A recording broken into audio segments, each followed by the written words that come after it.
हरे मुरारे।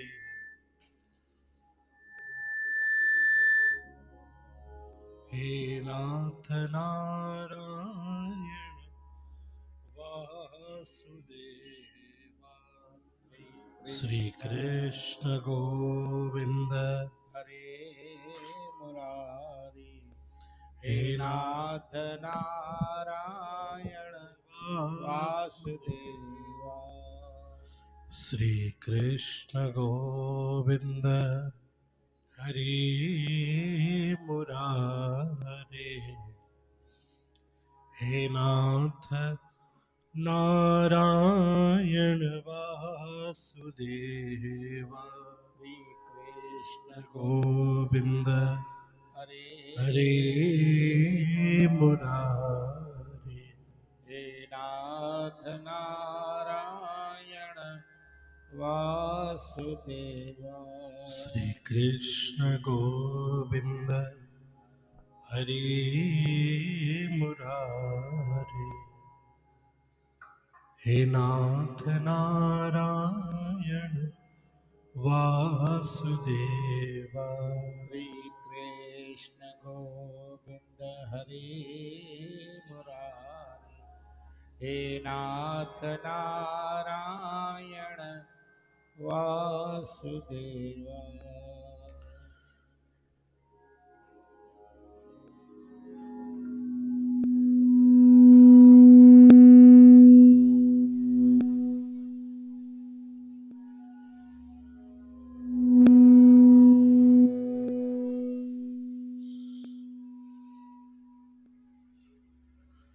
प्रथमे गुरुवंदना करा, फिर मनावा गणी। तृतीये सुमिरामा शारदा। मेरे कंठ करो प्रवेश, मेरे कांटो सभी करे।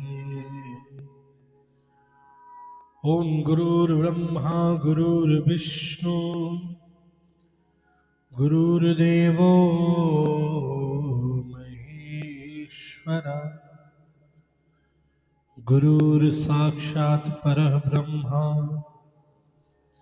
तस्मै श्री गुरुवे नमः। वक्रतुंड महाकाय सूर्यकोटि समप्रभ, निर्विघ्नं कुरु मे देव सर्वकार्येषु सर्वदा। गजाननं भूतगणादिसेवितं कपितजम्बूफलचारुभक्षणम् उमासुतं शोकविनाशकारकम्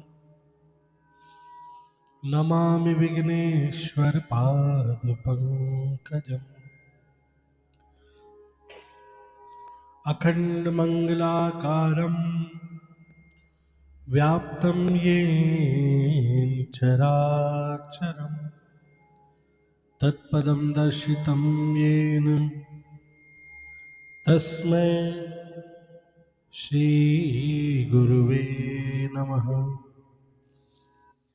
यः कुन्देन्दु तुषारहारधवला, या शुभ्रवस्त्राम्बृता, या वीणावरदण्डमण्डितकरा, या श्वेतपद्मासना, या ब्रह्माच्युतशङ्करप्रभृतिभै देवै सदा वन्दिता।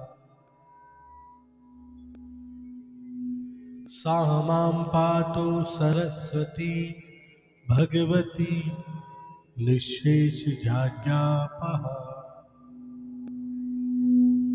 श्रीकृष्णाय वासुदेवाय हरये परमात्मने कृतक्लेशनाशाय श्रीगोविन्दाय नमो नमः। सच्चिदानन्दरूपाय विश्वोत्पत्त्यादिहेतवे तापत्रयविनाशाय श्रीकृष्णाय वयं नमः। वंशी विभूषितकरानवनीरदाभात् पीताम्बरादरुबिम्बफलाधरोष्टात् पूर्णेन्दुसुन्दरमुखारविन्दनेत्रात् कृष्णात् परं किमपि तत्त्वहं न जाने। जय जय श्री राधा रमण, जय जय नवल किशोर, जय गोपी चितचोर प्रभु, जय जय माखन चोर। बंदौ गुरुपद कंज कृपा सिंधु नर रूप हर, महामोहतम कुंज जास वचन रवि करण कर। मूकं करोति वाचालं पिङ्गलंघ्यते गिरिं, यत्कृपातमहं वन्दे श्रीपरमानन्दमाधवम्। भक्त भक्ति भगवंत गुरु चतुर्नाम बपु एक, इनके पद बंदन किए नासत विघ्न अनेक। मंगल आदि विचार रह वस्तु नौर अनूप। हरिजन को जस गावते हरिजन मंगल रूप। संतन निर्णय कियो मत श्रुति पुराण इतिहास। भजबे को दोई सुधर,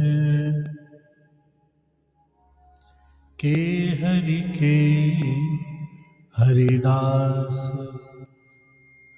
श्री गुरु अग्रदेव आज्ञा दई, भगतन को जस गाओ। भवसागर के तरन को नाहिन और उपाओ।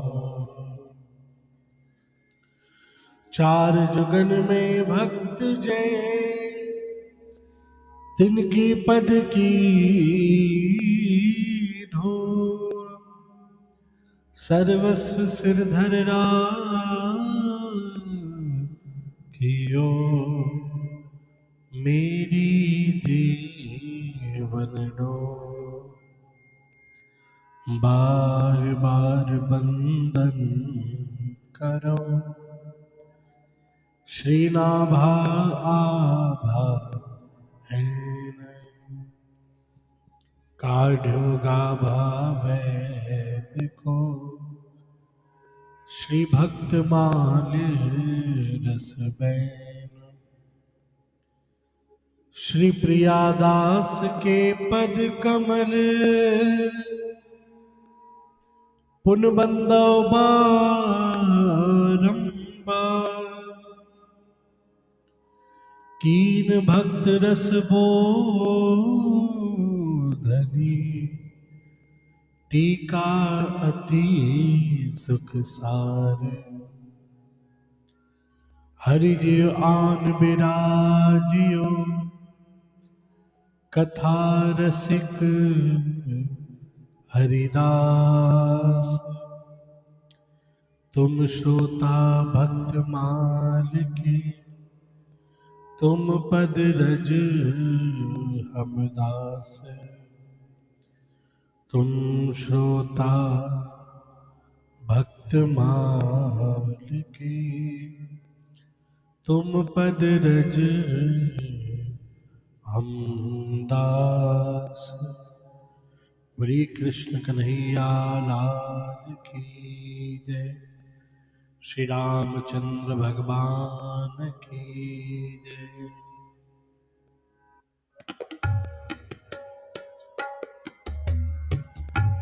जय जय मीन वाराह का मठ, नर हरि बलि बाबन। जय जय मीन वाराह का मठ, नर हरि बलि बाबन। परशुराम रघुवीर कृष्ण, कीरत जग पावन। परशुराम रघुवीर कृष्ण, कीरत जग।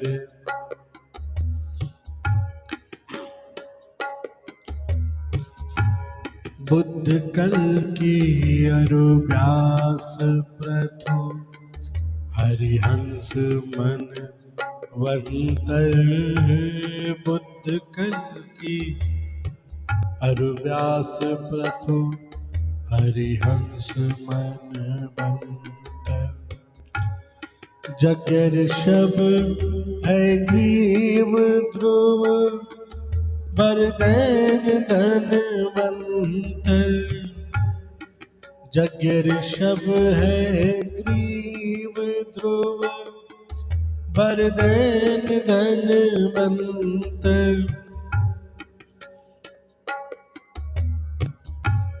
बद्रिपति दत्त कपिल देव, सनकादिक करुणा करो। बद्रिपति दत्त कपिल देव, सनकादिक करुणा करो। 24 रूप लीला रुचिर, श्री अग्रदास पुरपद धरो। 24 रूप लीला रुचिर, पुरपद धरो। जय जय मीन वाराह का मठ, नर हरि बलि बावन।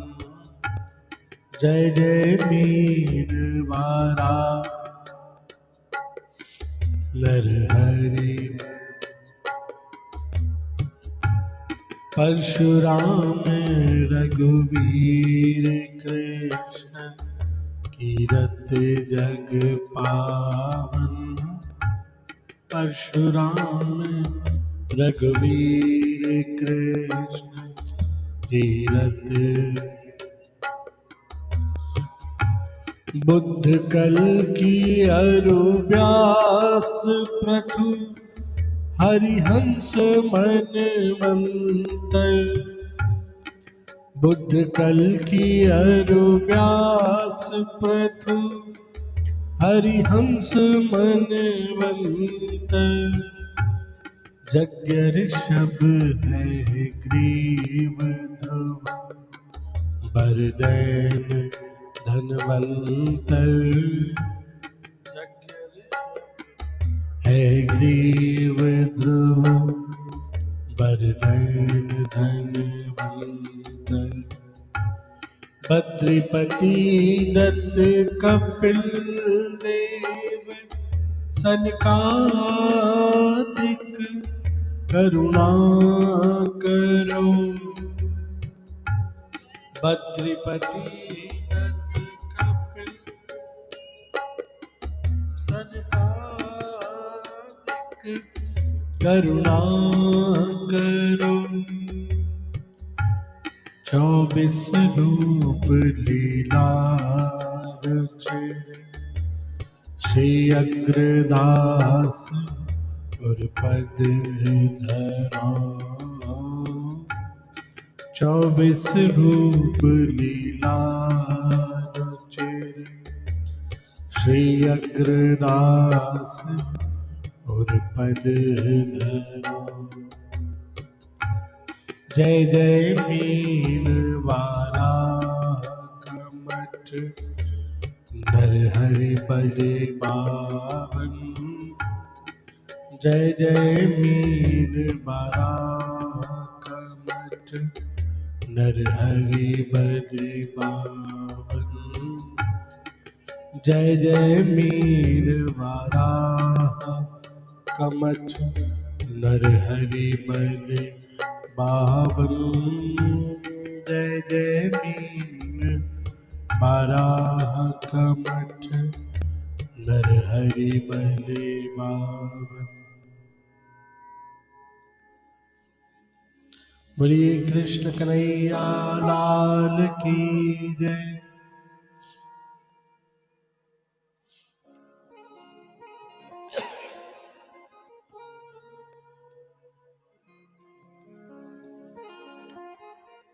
श्री भक्तमाल भगवान की जय।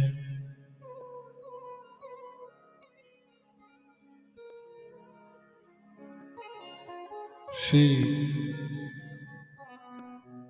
भक्तमाल में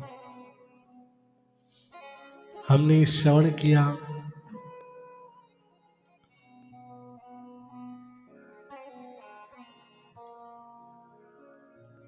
भक्तिमती मां कर्माबाई जी का चरित्र,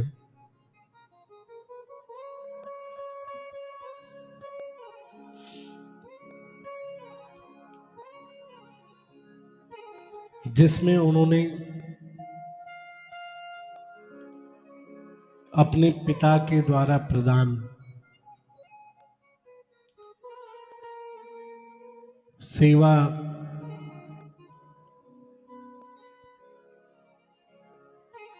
ठाकुर जी को भोग लगाकर उन्होंने ठाकुर जी को साक्षात रूप में प्रकट कर दिया।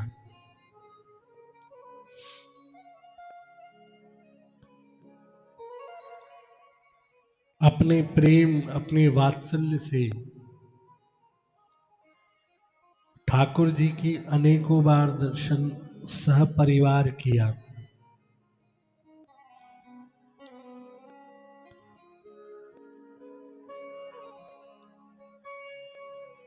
सरलता से भगवान को पाया। बोलो जय श्री कृष्ण, बोलो राधे श्याम। अनेकों भक्तों के इतिहास आते हैं जिसमें भगवान सहजता के कारण, सरलता के कारण भक्तों को जल्दी प्राप्त होते हैं, और जहां नियम बंधन ज्यादा हो तो भगवान फिर कहते हैं कि अगर नियम बंधन से ही चलना है तो विधि फिर पूरी करो। फिर बड़े बड़े योगी, बड़े बड़े महात्मा, बड़े बड़े सिद्ध जो युगों युगों से तपस्या कर रहे हैं,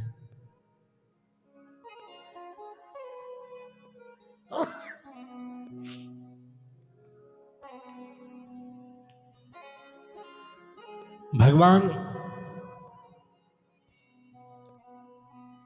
उनकी तपस्या देखकर भी नहीं रीझते। कहते हैं इतने युग तप करा है, अभी और करो। और वहीं पे अगर जो कोई भक्त सहजता से, सरलता से न कोई भक्ति करता है, न कोई विशेष अनुष्ठान करता है,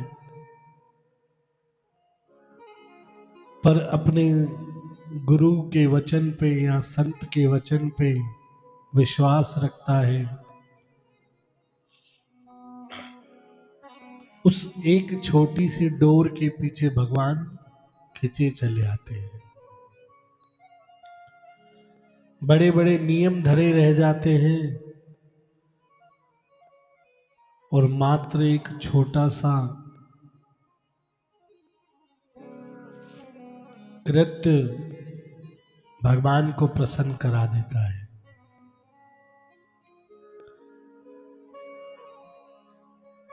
अनेकों भक्तों के इतिहास ऐसे भी हैं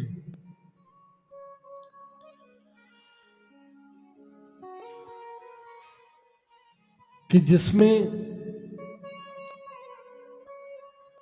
गुरु ने तो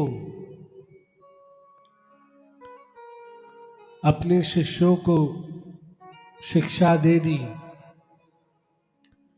और उन शिष्यों ने उस गुरु शिक्षा के बल पर परमात्मा को पा लिया, और शिष्यों ने पा लिया पर गुरु भगवान को नहीं पा पाए। और ऐसा ही इतिहास कर्माबाई जी का भी। कर्माबाई ने भगवान को मात्र एक बार भोग लगाकर पा लिया। उनके माता पिता के सालों के नियम में भी वो भगवान को नहीं पा पाए थे। नामदेव जी के इतिहास में भी यही।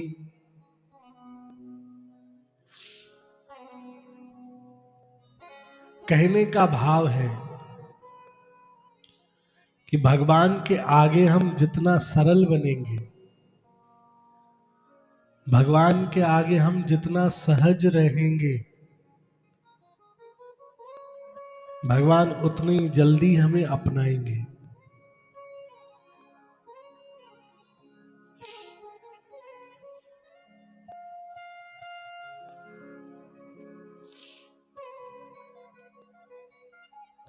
कर्माबाई जी ने अपना जीवन बड़ी सरलता से व्यतीत किया। कल हमने कथा में सुना कि 10 वर्ष की आयु में राजस्थान के अलवर जिले गाड़ी मामोर गांव में साहू गोत्र के लिखमाराम नामक लड़के से बात पक्की हुई। लगभग 10 वर्ष की उम्र में नागौर से अलवर गाड़ी मामोर गांव में लिखमाराम के यहां आ गई। अब तक तो कर्माबाई जी का जीवन आसान था,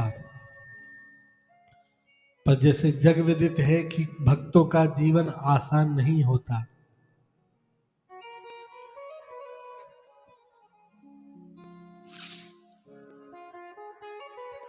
शादी को अभी मात्र 1 वर्ष ही बीता था,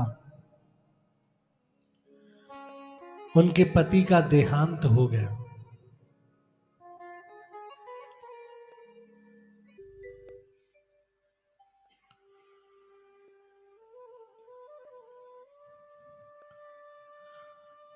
ससुराल वालों का कड़ा शासन था और इधर बूढ़े माँ बाप को जैसे ही पता चला कि कर्माबाई जी के पति का देहांत हो गया, यह खबर सुनते ही उन दोनों ने भी प्राण त्याग दिए। अब कर्माबाई पूर्णतः अकेली हो गई। सोचा यहीं पड़ी रहूं, पति की संपत्ति में ही रहने लगी। ससुराल वाले नित्य उन्हें मनहूस कहकर पुकारते, सब अपमान करते।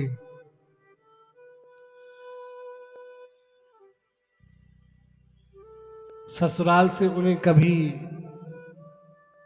सम्मान या प्यार नहीं मिला। उधर माता पिता भी नहीं बचे, पूरे तरीके से अकेली हो गई।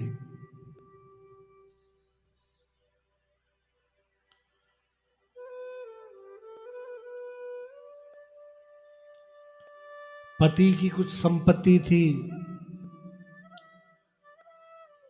गाय थी, उन्हीं के दूध से निर्वाह करती, जैसे तैसे दिन निकलते। ठाकुर जी की सेवा का बहुत मन होता था,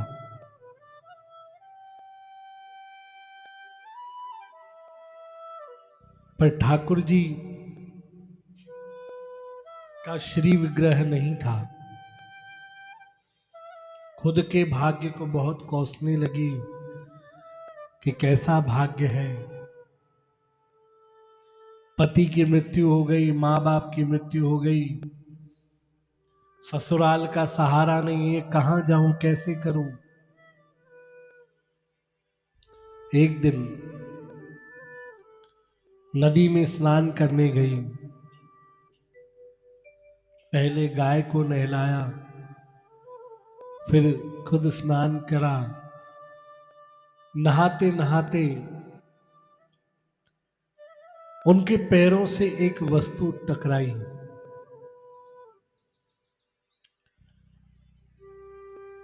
मूर्ति को बाहर निकाला,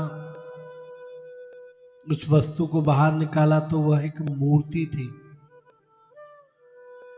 पर वह मूर्ति खंडित थी। उस मूर्ति के हाथ पांव टूटे हुए थे। पानी में बहते बहते वह पत्थरों से टकराने के कारण टूट चुकी थी।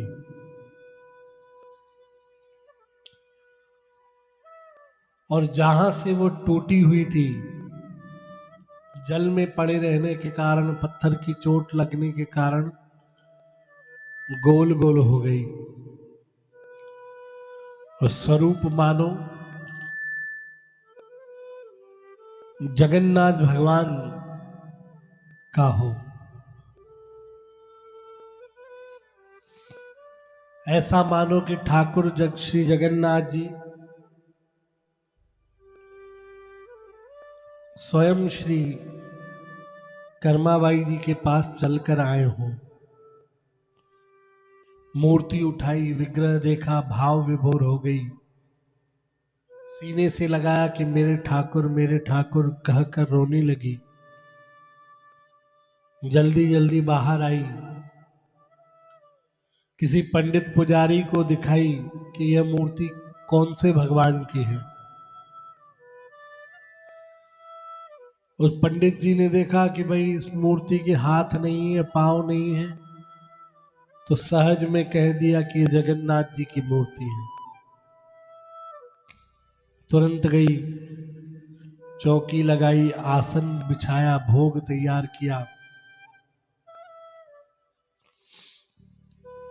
लाकर सामने रखा। इधर ठाकुर जी का तो प्रण था, कर्माबाई से वचन था कि जब भी मुझे भोग लगाएगी, भोग सामने रखेगी, मैं साक्षात रूप में प्रकट हो जाऊंगा। ठाकुर जी प्रकट हो गए और कर्मा भाई प्रेम से भोजन खिलाने लगी। अब तो मानो बचपन लौट आया, भोग लगाती,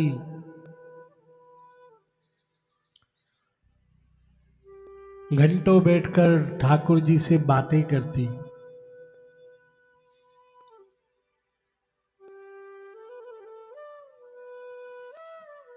अब भोग लगाते लगाते जगन्नाथ जी का स्वरूप उसके हृदय में प्रकाशित हो गया।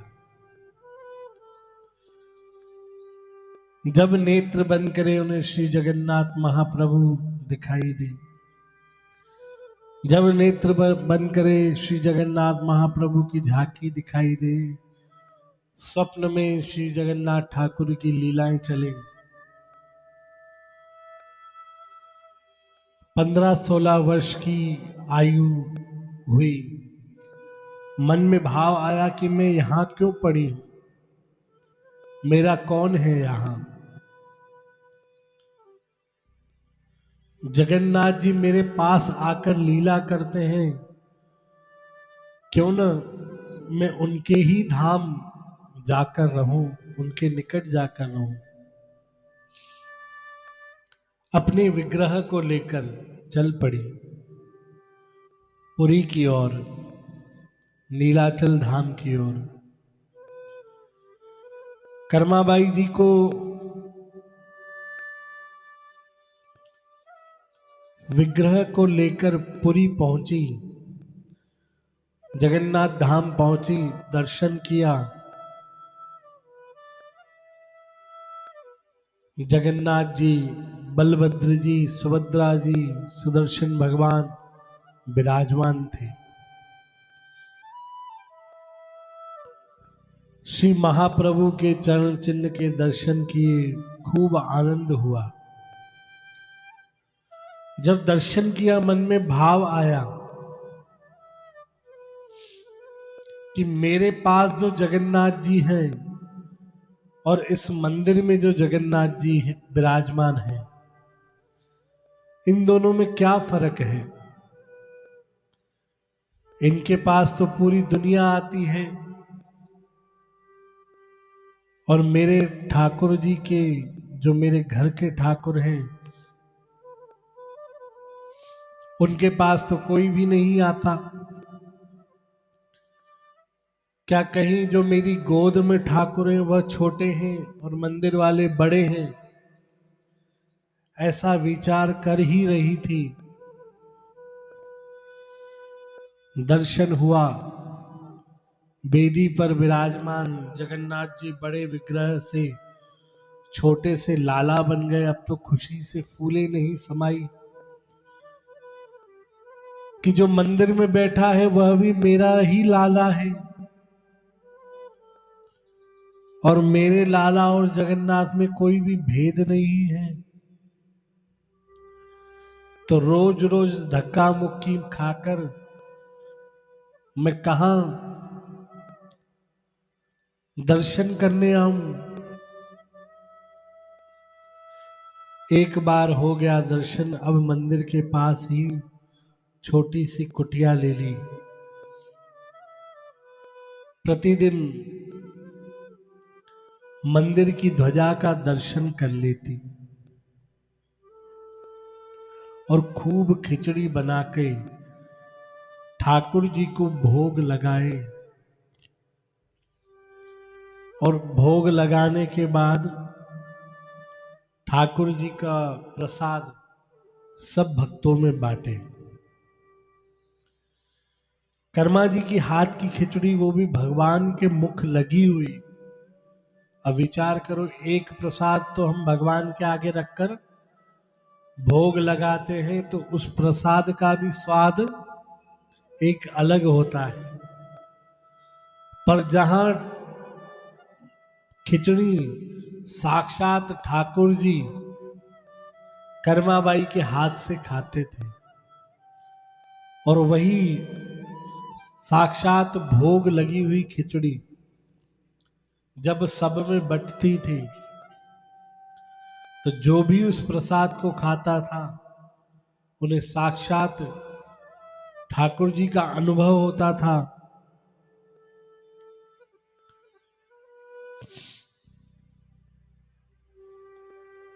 जो भी वह प्रसाद खाए ठाकुर जी का भक्त बन जाता था।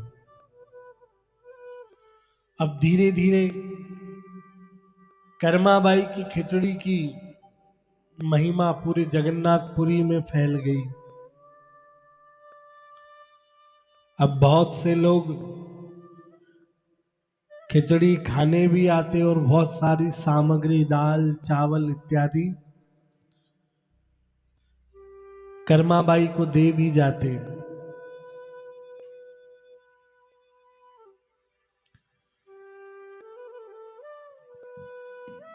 अनेकों भक्तों अनेकों संतों की और जो भी यात्री पुरी में पहुंचते सबसे पहले कर्माबाई के यहाँ पहुंचते कि कुछ प्रसाद खिचड़ी का हमें भी मिल जाए।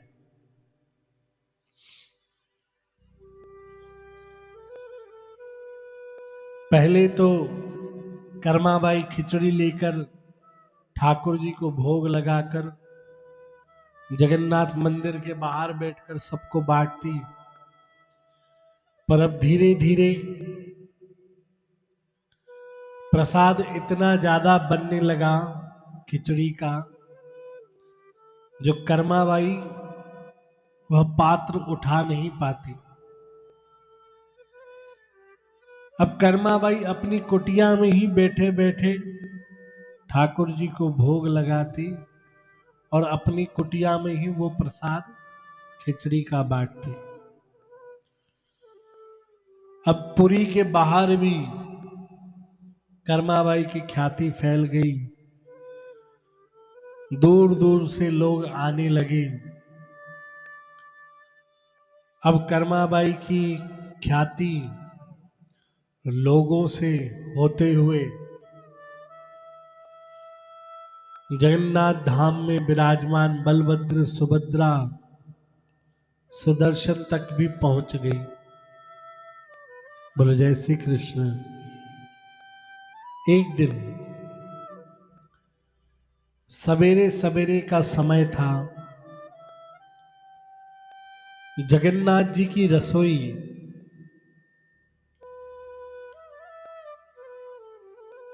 सुबह सुबह नहीं बनती।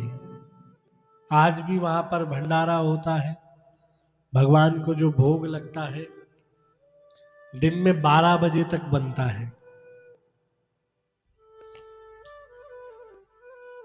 तो बलभद्र सुभद्रा जी और जगन्नाथ जी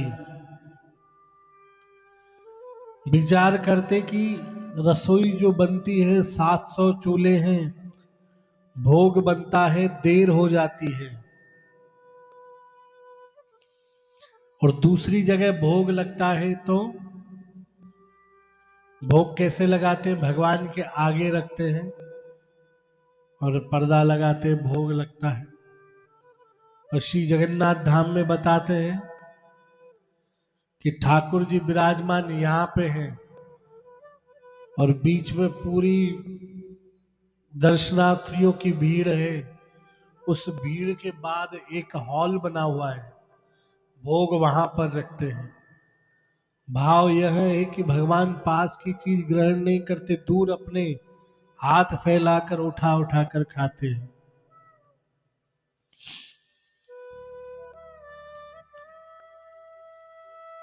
तो ठाकुर जी के जो भोग बनता था उसमें काफी देर हो जाती थी। जगन्नाथ जी ने बलदाऊ जी से कहा कि भाई यह पंडित पुजारी तो भोग बनाने में काफी देर लगा देते हैं। गोकुल होता तो किसी भी भक्त के यहां जाकर चोरी कर लेते, गोपी के यहां जाकर माखन चुरा कर खा लेते। यहाँ के लिए कुछ व्यवस्था करो, जो सुबह सुबह हम मंगला करके उठा देते हैं, हमें भूख लगती है। तो दाऊ जी ने कहा यहाँ गोपी का तो नहीं पता, बाकी राजस्थान की एक कर्माबाई नामक भक्त है जिसकी खिचड़ी की पूरी जगन्नाथ धाम छोड़ो पूरे विश्व में वखान है। दूर दूर से महात्मा खिचड़ी खाने आते हैं। ठाकुर जी ने कहा फिर हम क्यों बच गए, चलो हम भी चले। अब जगन्नाथ जी, बलदाऊ जी और सुभद्रा जी भी तैयार हुए। सुबह सुबह का समय था। सुदर्शन जी से कहा तुम यहीं विराजमान रहो, भक्तों को दर्शन दो, हम आते हैं। अब तीनों पहुंचे कर्माबाई की कुटिया में। जाते ही कहा कर्माबाई मैया भूख लगी है। कर्माबाई विचार करा, कहा मंदिर में इतनी बड़ी रसोई है और वहां 56 भोग लगते हैं ठाकुर जी को, फिर भी बालकों जैसे भूख भूख कर रहे हैं। प्रेम से बिठाया, खिचड़ी खिलाई।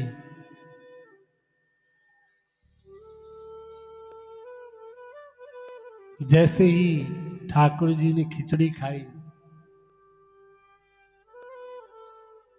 दीवाने हो गए।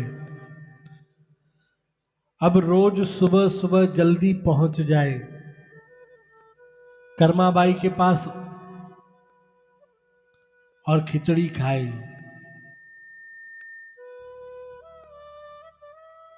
रोज का नियम बन गया।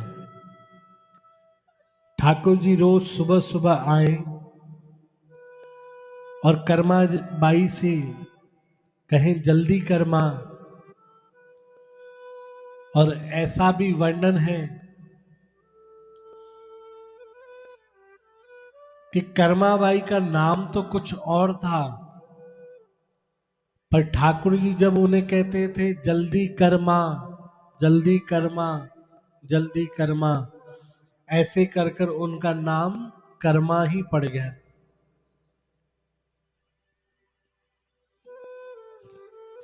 संतों ने इतना तक बताया है कि कर्मा नाम ठाकुर जी के द्वारा ही दिया गया है।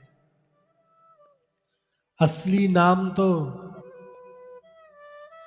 वह खुद भी भूल गई। साधु संत भी आते, अब ठाकुर जी इतनी जल्दी आ जाएं, सुबह सुबह कर्माबाई को नहाने का समय ही नहीं मिलता। सुबह सुबह जल्दी बनाए खिचड़ी, विचार करे कि अगर जब मैं नहाने बैठूं, नियम धर्म करने बैठूं, तो ठाकुर जी सुबह सुबह जल्दी आ जाते हैं, क्योंकि ठाकुर जी का मंदिर खुलता है तो उन्हें जाकर भक्तों को दर्शन देना होता है। एक दिन कोई साधु पधारे, बोलो जय श्री कृष्ण, बोलो राधे श्याम।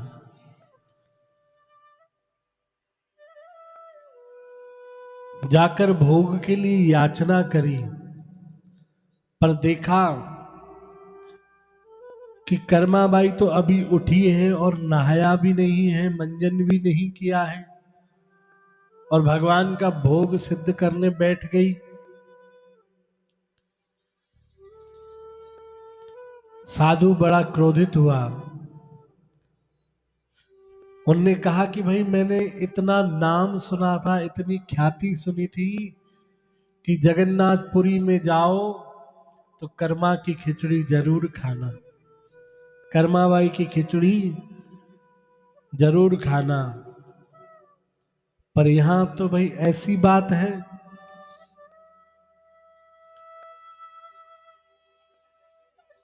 कि तुम तो नहा भी नहीं रही हो, नियम भी नहीं पालन कर रही हो, और वो कह रही हो भगवान के लिए भोग लगाया है। कहा कि भगवान ऐसा भोग कभी भी नहीं आरोगेंगे, उल्टा तुम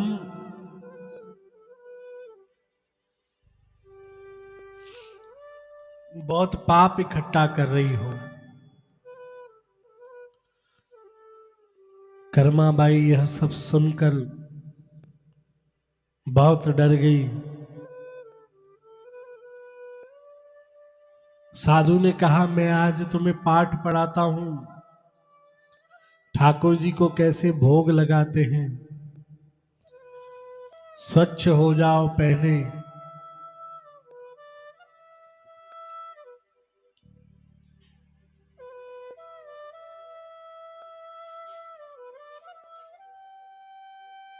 सुबह सुबह जाकर नहाओ, नहीं तो तुम्हें पाप लगेगा। पहले उठो, स्नान करो। सरोवर में स्नान कर कर फिर गंगा जी में स्नान करो। आके गोबर से चौका लगाओ। फिर जितने भी बर्तन हैं राख से रगड़ रगड़ कर मांजो। फिर चावल को 5 बार धो, दाल को 3 बार धो। चूल्हे में लकड़ी लगाओ।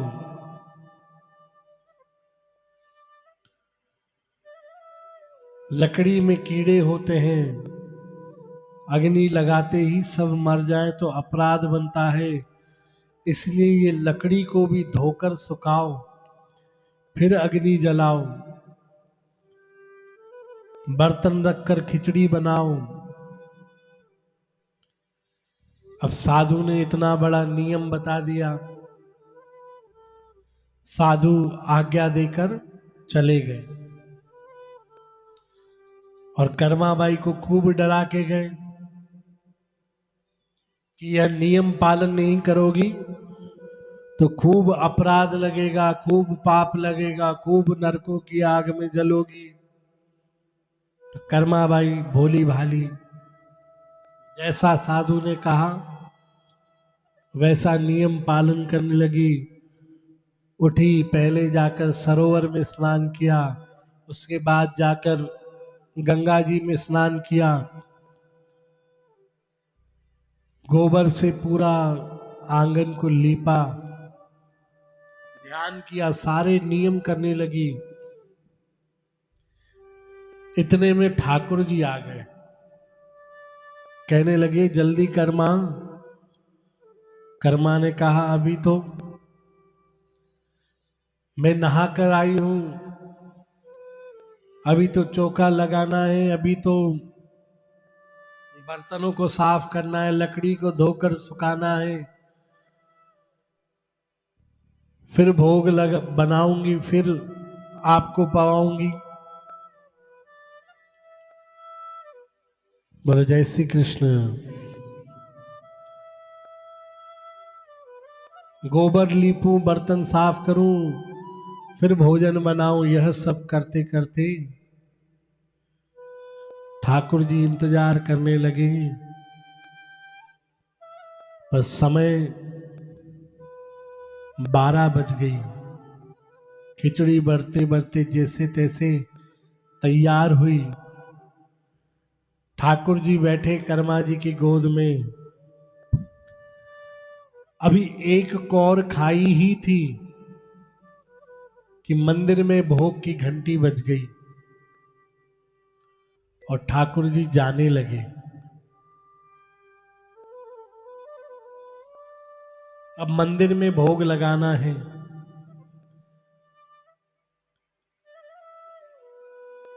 ठाकुर जी इतनी जल्दी में भागे। वैसे कर्माबाई उनको भोजन कराती, खिचड़ी पवाती तो हाथ धुलवाती, मुंह धुलवाती, उनके वस्त्र साफ करती।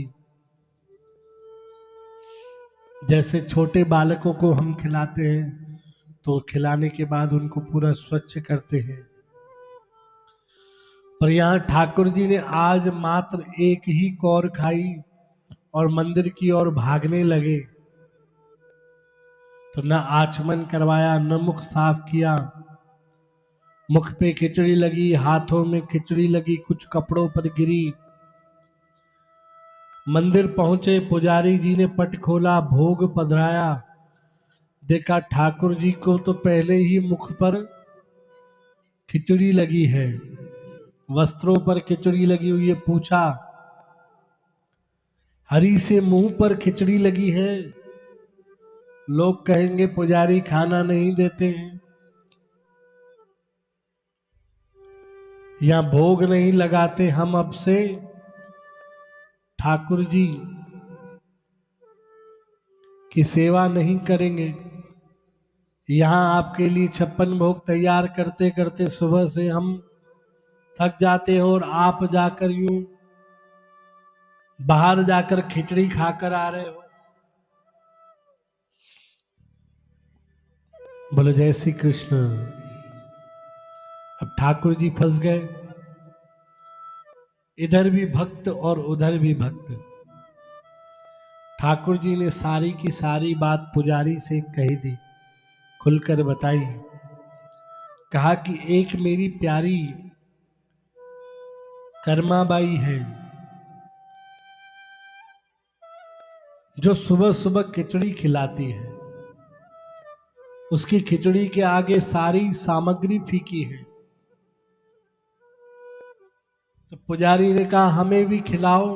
ठाकुर जी ने कहा आगे तो सुनो।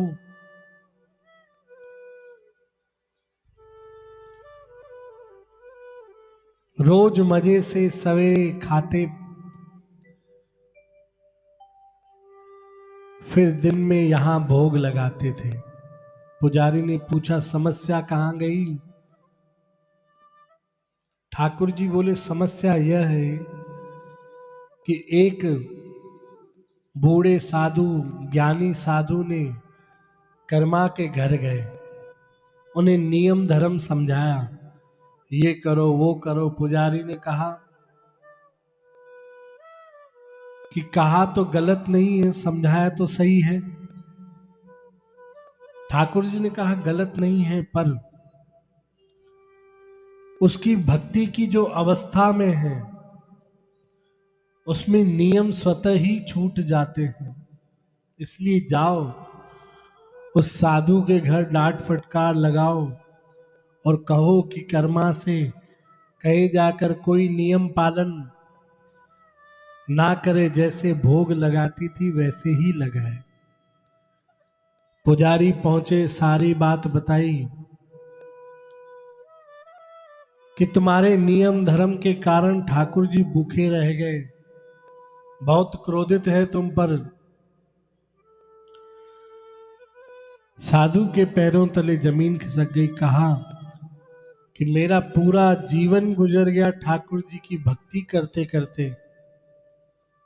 मैं पूरा जीवन सिर्फ नियम के पीछे भागता रहा, नियम की पालना के लिए भागता रहा, और ठाकुर जी तो इस प्रकार से रीझ गए एक भक्त पे।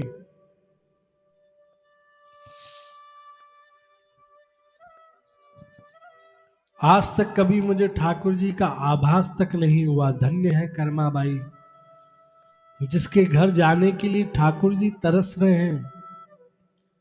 दौड़ते गए कर्मा के पास, माफी मांगी। कहा मैं तुम्हारे चरणों की धूल भी नहीं हूं, आप जैसे खिचड़ी बनाती थी वैसे ही बनाओ। ठाकुर जी प्रसन्न हैं तुम पे, तुम्हें मां की पदवी दी है ठाकुर जी ने। अब तो कर्माबाई खुश हुई, उसी तरह रोज ठाकुर जी के लिए खिचड़ी बनाने लगी। यह बात पुरी में फैल गई कि जगन्नाथ जी की कर्मा के घर खाते हैं। कर्माबाई को जैसे ही पता चला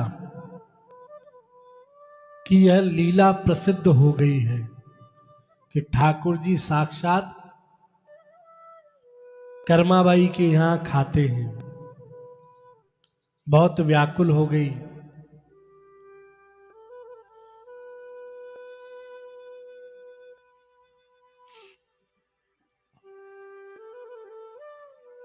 सबसे बात करना छोड़ दिया। 19 वर्ष की आयु में संवत 1691 में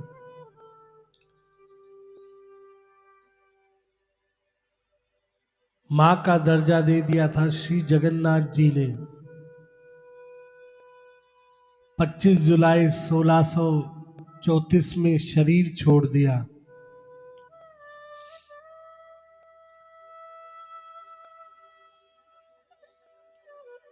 खुद को कुटिया में बंद कर दिया,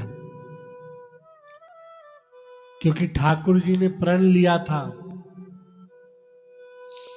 कि मैं तुम्हारे पास साक्षात भोग लगाने आता हूं। यह बात तुम्हारे मेरे बीच में और तुम्हारे माता पिता हम 3 जनों के बीच में ही हो, और किसी को नहीं बताना। तो जब सब जगह बात फैली तो अब खुद को कुटिया में बंद कर दिया। अब बहुत दिनों तक सब देखने लगे कि भाई कुटिया खुली नहीं है, कुटिया खुली नहीं है। जाकर लोगों ने कुटिया खोली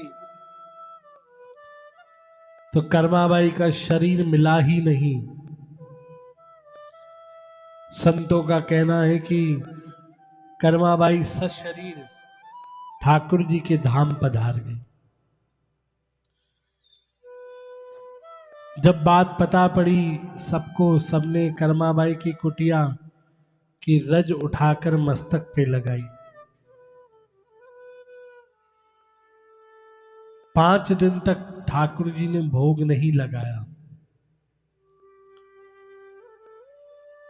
तब से लेके आज तक नियम बन गया है, दिन में भोग गोपाल मंदिर से लगता है, पर सवेरे खिचड़ी का भोग लगता है। यह कहकर लगता है कि यह कर्माबाई की खिचड़ी है। अब तो महिमा जान पीहर और ससुराल वाले भी आए, कर्माबाई की कुटिया से रज लेकर नागौर कालवा में समाधि बनाई, मंदिर बनाया। ससुराल अलवर गाड़ी मामूर में भी कर्माबाई का मंदिर बनाया, और वहां पे भी कर्माबाई की खिचड़ी का प्रसाद जगत में बांटने लगे। बोले जय श्री कृष्ण, बोले राधे श्याम। तो देखो एक भक्त की सरलता, सहजता, कैसे उनका जीवन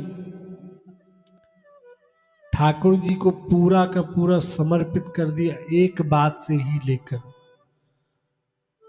सिर्फ एक ही सेवा उन्होंने पकड़ ली कि ठाकुर जी को मुझे खिचड़ी खिलानी है, और उस एक सेवा से ठाकुर जी कितने सहज भाव में आकर प्रकट हो गए। बोलो जय श्री कृष्ण, बोलो राधे श्याम। कहने का भाव है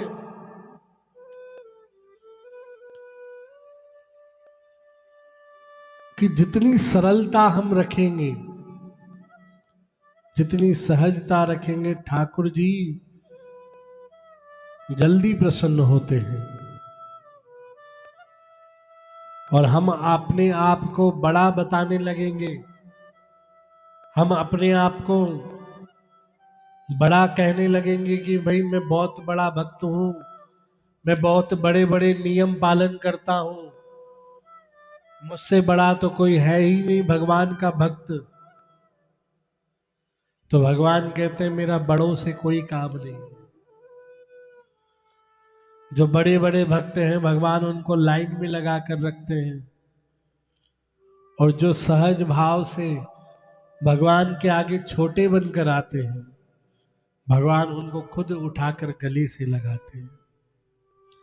बोलो जय श्री कृष्ण, बोलो राधे श्याम।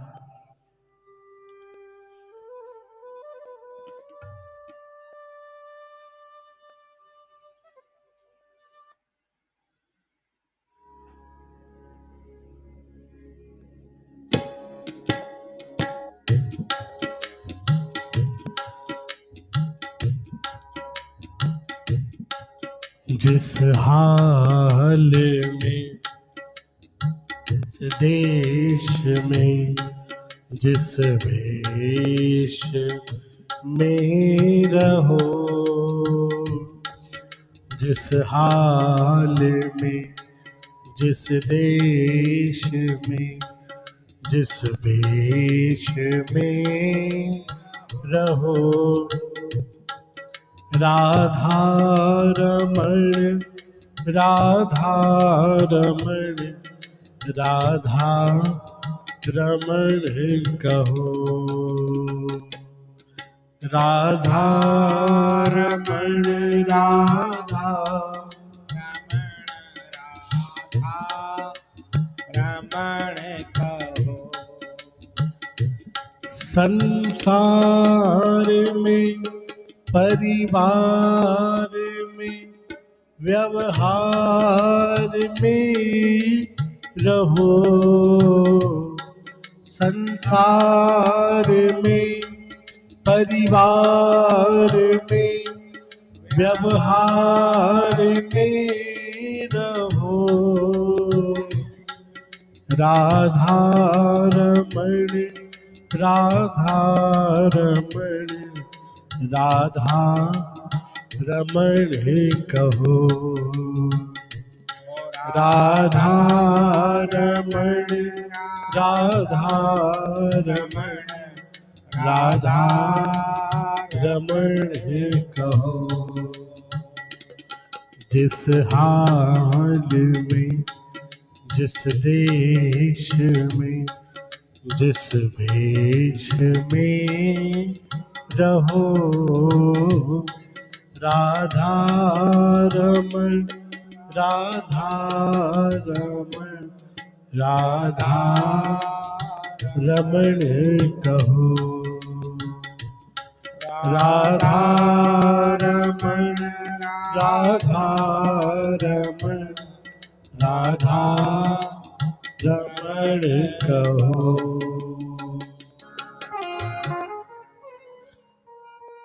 तो इसी प्रकार अनेकों भक्त हुए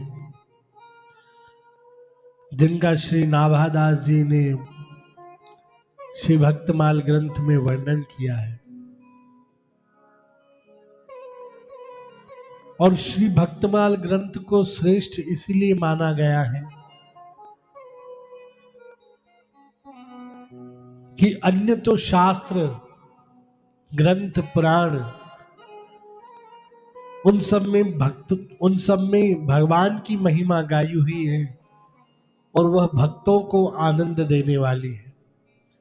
और श्री भक्तमाल ग्रंथ भक्तों के लिए लिखी गई है, भक्तों का इतिहास लिखा हुआ है और भगवान को अति प्रिय है।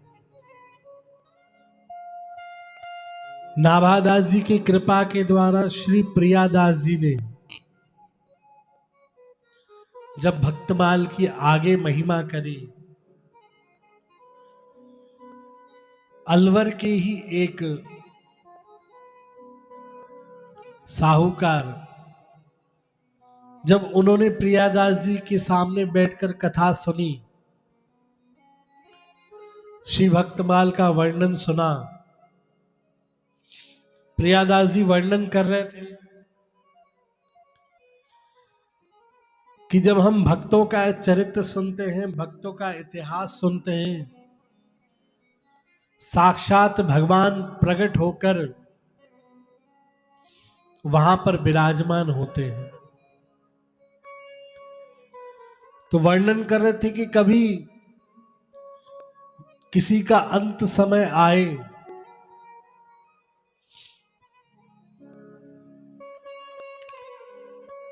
वो अगर जो भक्तमाल ग्रंथ का स्मरण करे, भक्तमाल को याद करे, तो ठाकुर जी स्वयं उसको आकर लेकर जाते हैं।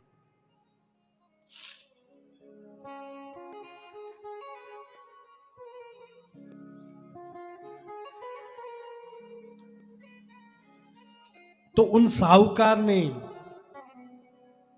बड़ी सहजता से सरलता से जब ये सुना, प्रियादास जी के पास पहुंचे, उनको विनती करी कि जो आपने भक्तमाल टीका करी है, एक प्रति मुझे भी आप लिख कर दीजिए। उस समय तो भाई इसे फोटोकॉपी की व्यवस्था थी नहीं। कहा एक प्रति आप मुझे लिख कर दीजिए। पूछा कि क्या करोगे, तुम भी कहीं जाकर कथा करोगे? बोले कथा वथा करना मेरा काम नहीं है, मैं तो सेठ साहूकार हूं, व्यापार करूंगा। बोले भक्तमाल करोगे क्या, पढ़ोगे जाकर? बोले नहीं। बोले जब मेरा अंत समय आएगा तब मैं ये ग्रंथ भक्तमाल का अपनी छाती पर रख दूंगा। बोले इससे क्या होगा? बोले इससे सारे के सारे भक्त मेरी छाती पर विराजमान हो जाएंगे,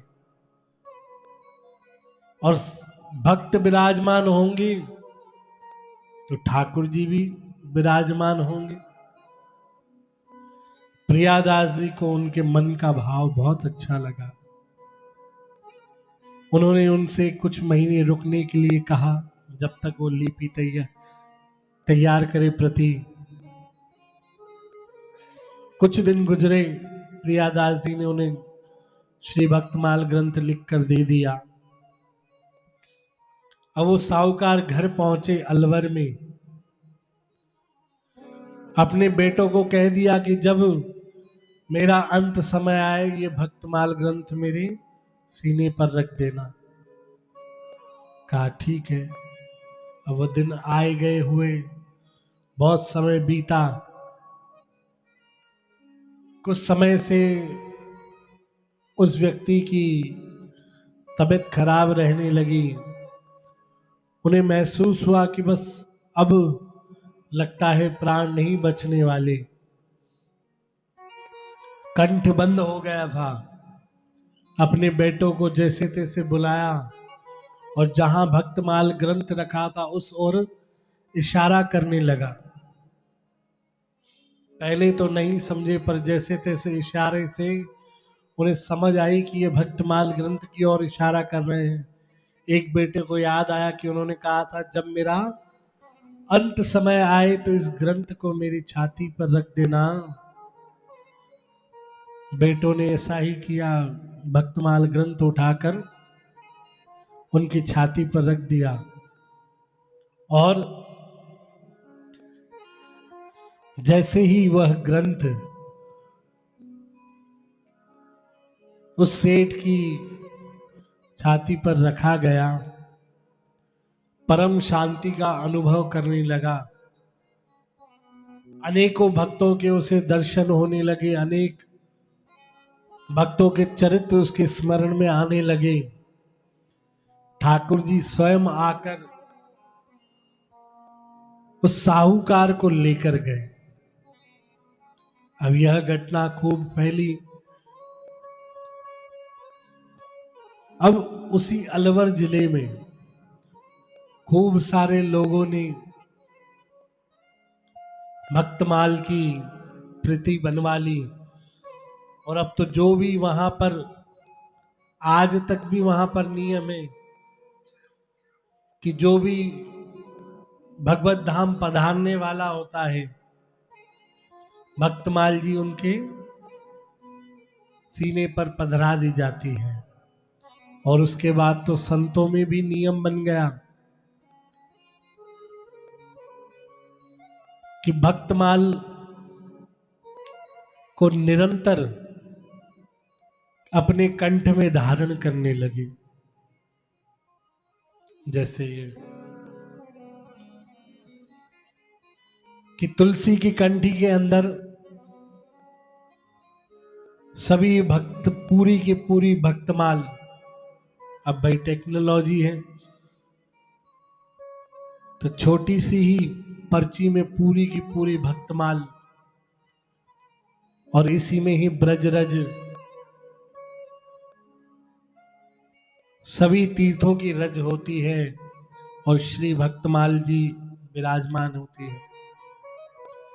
तो अनेकों संतों ने ये नियम बना दिया, वैष्णवों ने, कि तुलसी की कंठी में भक्तमाल हमेशा सीने से लगी रहे, कि जब जिस समय बुलावा आ जाए, जब जिस समय ठाकुर जी का बुलावा आ जाए, यह भक्तमाल हमेशा ही सीने से लगी रहे और वो भक्तों का चरित्र हमेशा स्मरण में रहेगा। बोलो जय श्री कृष्ण।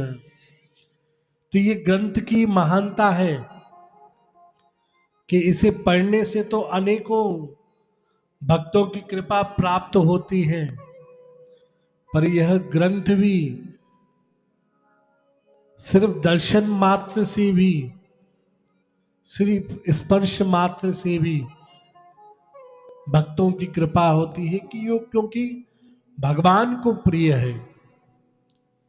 तो इसी प्रकार आज हमने कर्माबाई जी की कथा सुनी। आगे भी अनेकों भक्त हैं जिनके चरित्र अभी हमें और सुनने हैं, और कुछ चरित्र हमने जो पूर्व में भी सुने हैं, उनमें से कुछ भक्तों के चरित्र वापस हम सुनेंगे। और नित्य इसी प्रकार आज 18 दिन हो गए हैं, आज 19 दिन हो गए, कल 20 दिन होंगे, तो 20 दिन और बाकी प्रेम से हम सब कथा में आए और अपना जीवन धन्य करें। श्री कृष्ण गोविंद हरे मुरारी, हे नाथ नारायण वासुदेवा। श्री कृष्ण गोविंद हरे मुरारी, हे नाथ नारायण वासुदेवा। बोलिए सद्गुरुदेव भगवान की जय।